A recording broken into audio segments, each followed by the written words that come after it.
این یک بیزینس آنلاین کاملا بدون ریسک هستش.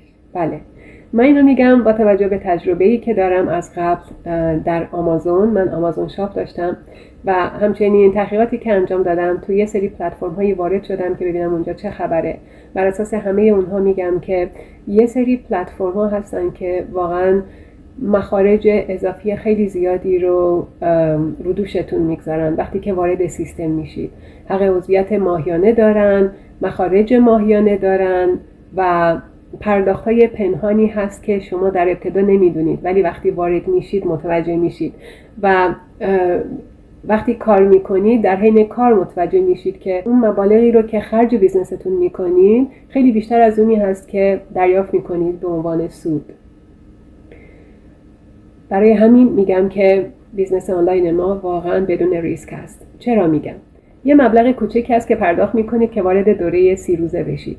تو اون دوره 30 روزه شما 1 ماه 30 روز فرصت دارید که همه سیستم رو یاد بگیرید، بررسی بکنید و خودتون تصمیم آگاهانه بگیرید که آیا دوست دارید که این بیزنس رو شروع بکنید یا خیر.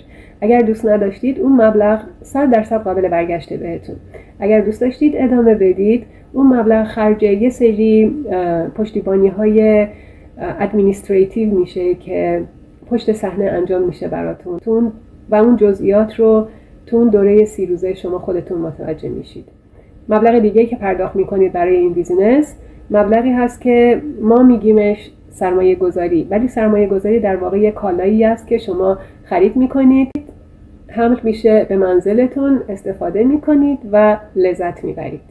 هزینه‌های دیگه‌ای این بیزنس نداره مگر اینکه شما خودتون تصمیم بگیرید که هزینه بکنید برای اینکه بیزنستون رو سریعتر رشدش بدید یا سریعتر پیش ببرید که همه اونا تصمیماتش کاملا 100% به عهده خودتونه. هیچ چیزی به شما تحمیل نمیشه. من لورتا هستم و در رابطه با یه فرصت درآمدزایی آنلاین تو این صفحه صحبت میکنم. اگر دوست داری به دردت میخوره حتما با من برون تو صفحه.